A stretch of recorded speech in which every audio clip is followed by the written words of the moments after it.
नवरात्रि का महत्व एवं कथा।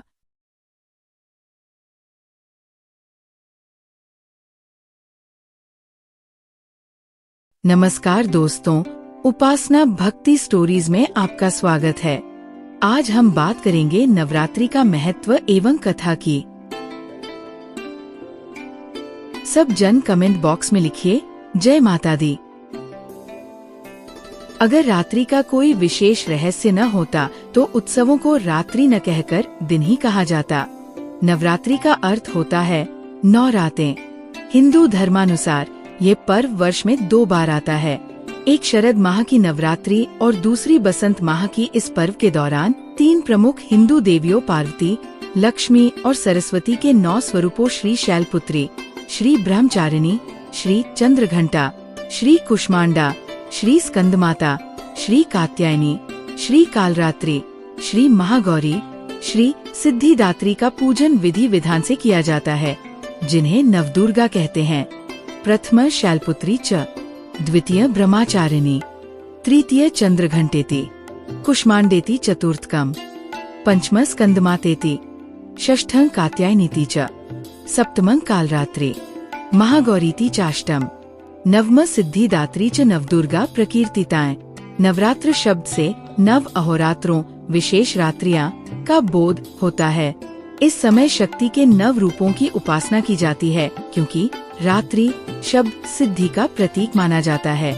भारत के प्राचीन ऋषि मुनियों ने रात्रि को दिन की अपेक्षा अधिक महत्व दिया है।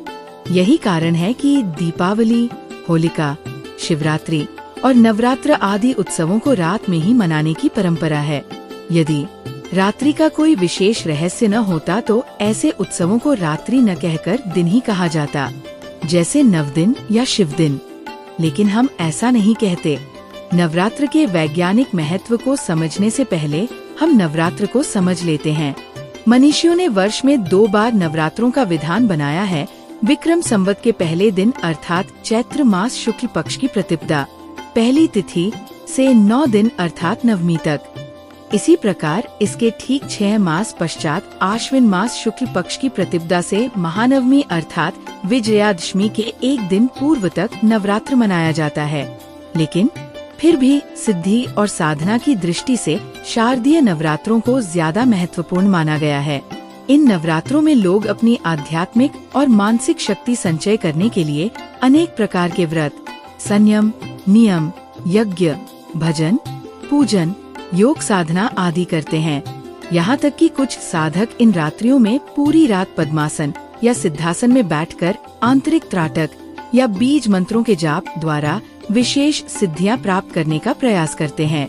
जबकि मनीषियों ने रात्रि के महत्व को अत्यंत सूक्ष्मता के साथ वैज्ञानिक परिप्रेक्ष्य में समझने और समझाने का प्रयत्न किया। अब तो यह एक सर्वमान्य वैज्ञानिक तथ्य भी है कि रात्रि में प्रकृति के बहुत सारे अवरोध खत्म हो जाते हैं। हमारे ऋषि मुनि आज से कितने ही हजारों लाखों वर्ष पूर्व ही प्रकृति के इन वैज्ञानिक रहस्यों को जान चुके थे। आप अगर ध्यान दें तो पाएंगे कि अगर दिन में आवाज दी जाए तो वह दूर तक नहीं जाती है, किंतु यदि रात्रि में आवाज दी जाए तो वह बहुत दूर तक जाती है। इसके पीछे दिन के कोलाहल के अलावा एक वैज्ञानिक तथ्य ये भी है कि दिन में सूर्य की किरणें आवाज की तरंगों और रेडियो तरंगों को आगे बढ़ने से रोक देती है। रेडियो इस बात का जीता जागता उदाहरण है। आपने खुद भी महसूस किया होगा कि कम शक्ति के रेडियो स्टेशनों को दिन में पकड़ना अर्थात सुनना मुश्किल होता है, जबकि सूर्यास्त के बाद छोटे से छोटा रेडियो स्टेशन भी आसानी से सुना जा सकता है। इसका वैज्ञानिक सिद्धांत ये है कि सूर्य की किरणें दिन के समय रेडियो तरंगों को जिस प्रकार रोकती हैं, ठीक उसी प्रकार मंत्र जाप की विचार तरंगों में भी दिन के समय रुकावट पड़ती है। इसीलिए ऋषि मुनियों ने रात्रि का महत्व दिन की अपेक्षा बहुत अधिक बताया है। मंदिरों में घंटे और शंख की आवाज के कंपन से दूर दूर तक वातावरण कीटाणुओं से रहित हो जाता है। यही रात्रि का तर्कसंगत रहस्य है, जो इस वैज्ञानिक तथ्य को ध्यान में रखते हुए रात्रियों में संकल्प और उच्च अवधारणा के साथ अपनी शक्तिशाली विचार तरंगों को वायुमंडल में भेजते हैं। उनकी कार्यसिद्धि अर्थात मनोकामना सिद्धि उनके शुभ संकल्प के अनुसार उचित समय और ठीक विधि के अनुसार करने पर अवश्य होती है। वैज्ञानिक आधार। नवरात्र के पीछे का वैज्ञानिक आधार यह है कि पृथ्वी द्वारा सूर्य की परिक्रमा काल में एक साल की 4 संधियां हैं, जिनमें से मार्च व सितंबर माह में पड़ने वाली गोल संधियों में साल के 2 मुख्य नवरात्र पड़ते हैं। इस समय रोगाणु आक्रमण की सर्वाधिक संभावना होती है। ऋतु संधियों में अक्सर शारीरिक बीमारियां बढ़ती है। उस समय स्वस्थ रहने के लिए तथा शरीर को शुद्ध रखने के लिए और तनमन को निर्मल और पूर्णत स्वस्थ रखने के लिए की जाने वाली प्रक्रिया का नाम नवरात्र है। अमावस्या की रात से अष्टमी तक या पड़वासे से नवमी की दोपहर तक व्रत नियम चलने से 9 रात यानी नवरात्र नाम सार्थक है। चूँकि यहाँ रात गिनते हैं, इसलिए इसे नवरात्र यानी 9 रातों का समूह कहा जाता है। रूपक के द्वारा हमारे शरीर को 9 मुख्य द्वारों वाला कहा गया है और इसके भीतर निवास करने वाली जीवनी शक्ति का नाम ही दुर्गा देवी है। इन मुख्य इंद्रियों में अनुशासन, स्वच्छता, तारतम्य स्थापित करने के प्रतीक रूप में शरीर तंत्र को पूरे साल के लिए सुचारू रूप से क्रियाशील रखने के लिए 9 द्वारों की शुद्धि का पर्व 9 दिन मनाया जाता है। इनको व्यक्तिगत रूप से महत्व देने के लिए 9 दिन 9 दुर्गाओं के लिए कहे जाते हैं। हालांकि शरीर को सुचारू रखने के लिए विरेचन, सफाई या शुद्धि प्रतिदिन तो हम करते ही हैं, किंतु अंग प्रत्यंगों की पूरी तरह से भीतरी सफाई करने के लिए हर 6 माह के अंतर से सफाई अभियान चलाया जाता है, जिसमें सात्विक आहार के व्रत का पालन करने से शरीर की शुद्धि, साफ सुथरे शरीर में शुद्ध बुद्धि, उत्तम विचारों से ही उत्तम कर्मों से सच्चरित्रता और क्रमश मन शुद्ध होता है। क्योंकि स्वच्छ मन मंदिर में ही तो ईश्वर की शक्ति का स्थायी निवास होता है। चैत्र और आश्विन नवरात्रि ही मुख्य माने जाते हैं। इनमें भी देवी भक्त आश्विन नवरात्रि का बहुत महत्व है। इनको यथाक्रम वासंती और शारदीय नवरात्र कहते हैं। इनका आरंभ चैत्र और आश्विन शुक्ल प्रतिपदा को होता है। ये प्रतिपदा सम्मुखी शुभ होती है। दिन का महत्व। नवरात्रि वर्ष में 4 बार आती है, जिसमें चैत्र और आश्विन की नवरात्रियों का विशेष महत्व है। चैत्र नवरात्रि से ही विक्रम संवत की शुरुआत होती है। इन दिनों प्रकृति से एक विशेष तरह की शक्ति निकलती है। इस शक्ति को ग्रहण करने के लिए इन दिनों में शक्ति पूजा या नवदुर्गा की पूजा का विधान है। इसमें माँ की 9 शक्तियों की पूजा अलग अलग दिन की जाती है। पहले दिन माँ के शैलपुत्री स्वरूप की उपासना की जाती है। इस दिन से कई लोग 9 दिनों या 2 दिन का उपवास रखते हैं। पहले दिन की पूजा का विधान। इस दिन से 9 दिनों का या 2 दिनों का व्रत रखा जाता है। जो लोग 9 दिनों का व्रत रखेंगे वो दशमी को पारायण करेंगे। जो पहली और अष्टमी को उपवास रखेंगे वो नवमी को पारायण करेंगे। इस दिन कलश की स्थापना करके अखंड ज्योति भी जला सकते हैं। प्रातः और सायंकाल दुर्गा सप्तशती का पाठ करें और आरती भी करें। अगर सप्तशती का पाठ नहीं कर सकते तो नवार्ण मंत्र का जाप करें। पूरे 10 दिन खान पान आचरण में सात्विकता रखें। माँ को आक, मदार, दूब और तुलसी बिल्कुल न चढ़ाएं। बेला, चमेली, कमल और दूसरे पुष्प माँ को चढ़ाए जा सकते हैं। नवरात्रि व्रत कथा। एक समय की बात है, बृहस्पति जी ब्रह्मा जी से कहते हैं कि ब्राह्मण, आप अत्यंत बुद्धिमान, सर्वशास्त्र और चारों वेदों को जानने वालों में सबसे श्रेष्ठ है। हे प्रभु, कृपया कर मेरा कथन भी सुनिए। चैत्र व आश्विन माह के शुक्ल पक्ष में नवरात्र का व्रत व उत्सव क्यों किया जाता है? इस व्रत का क्या फल मिलता है? पहले इस व्रत को किसने किया था?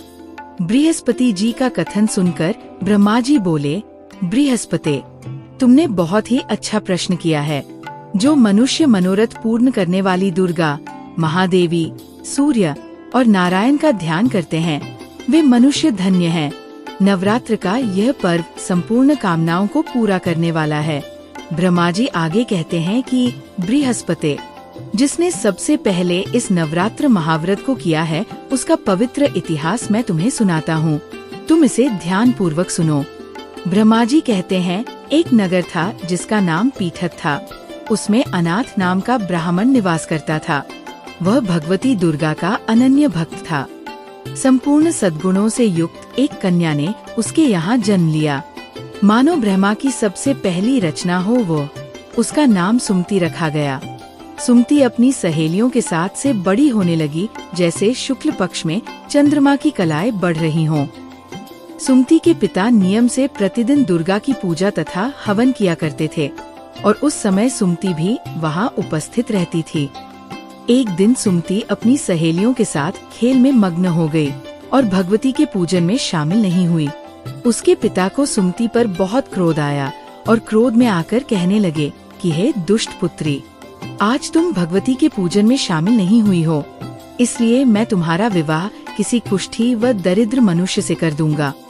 पिता की बातों से पुत्री को कष्ट पहुंचा और कहने लगी कि हे पिता, मैं आपकी पुत्री हूँ और आपके अधीन हूँ, इसलिए आप मेरा विवाह जिस किसी से कराना चाहे करा सकते हैं, क्योंकि होना तो वही है जो मेरे भाग्य में लिखा है। मुझे तो भाग्य पर पूर्ण विश्वास है। सुमति कहती है कि मनुष्य कितने मनोरथों को पूरा करना चाहता है, लेकिन होता तो वही है जो भाग्य विधाता भाग्य में लिख कर देते हैं। जो जैसा कर्म करता है उसको फल भी उन कर्मों के अनुसार ही मिलते हैं। मनुष्य के हाथ में केवल कर्म करना लिखा है और उसका फल देना भगवान के हाथ में होता है। अपनी कन्या के मुख से ये निर्भय पूर्ण बातें सुनकर ब्राह्मण का क्रोध बढ़ जाता है और अपनी पुत्री का विवाह एक कुष्ठ रोगी से कर देता है और कहता है कि अब जाओ और अपने कर्म का फल भोगो। मैं भी देखता हूँ कि तुम भाग्य के भरोसे रहकर कैसे जीवन यापन करती हो।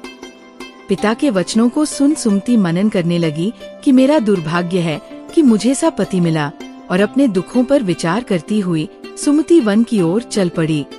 उस भयानक वन में कुशा पर रात बिताई। गरीब सुमति की हालत देखकर देवी भगवती उसके पूर्व के पुण्यों को देखती हुई उसके सामने प्रकट होती है और कहती है, हे दीन ब्राह्मणी, मैं तुम पर प्रसन्न हूँ।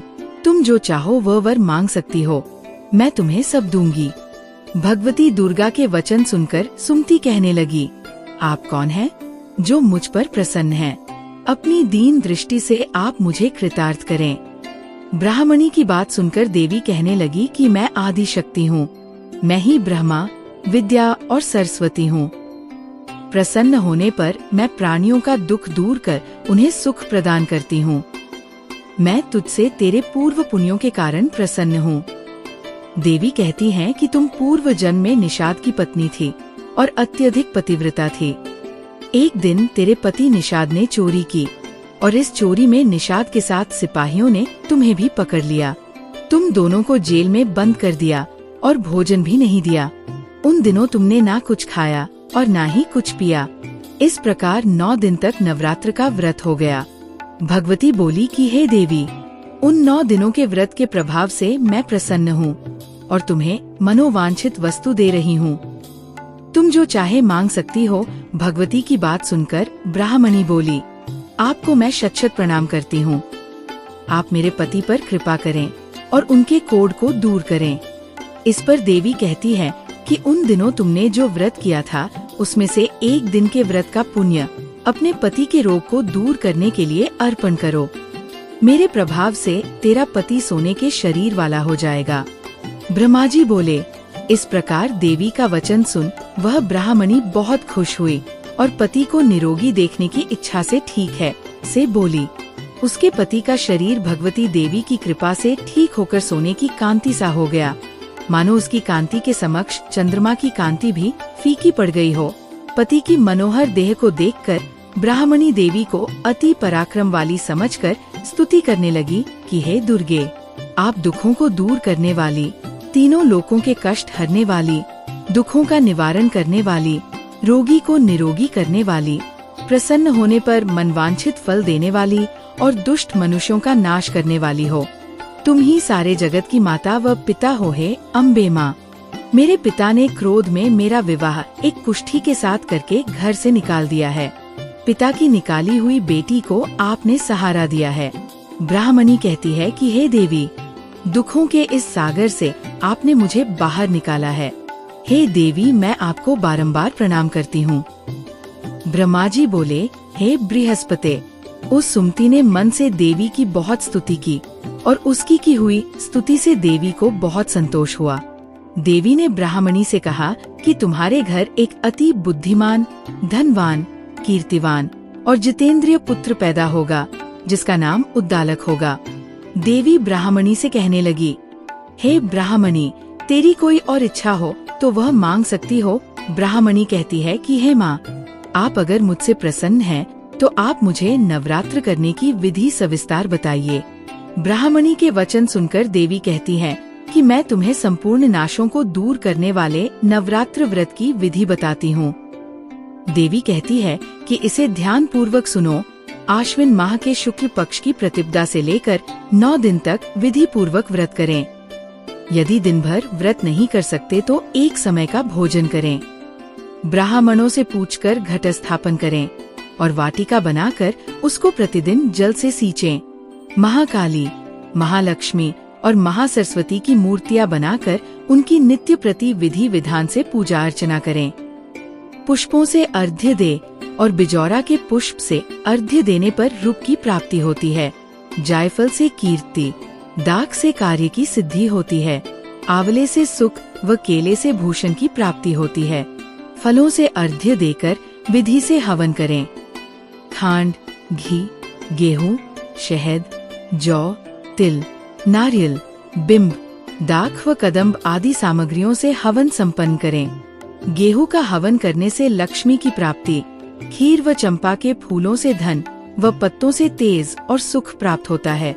आंवले से कीर्ति और केले से पुत्र की प्राप्ति होती है। कमल से राज सम्मान और दाखों से सुख संपत्ति मिलती है। खांड, घी, नारियल, शहद, जौ व तिल और फलों से होम करने से मन वांछित वस्तु की प्राप्ति होती है। व्रत करने वाले को स्वभाव में नम्रता रखनी चाहिए। अंत में आचार्य को प्रणाम कर यथाशक्ति उसे दक्षिणा देकर विदा करना चाहिए। इस महाव्रत को बताई विधि के अनुसार जो भी करता है उसके सारे मनोरथ पूरे होते हैं।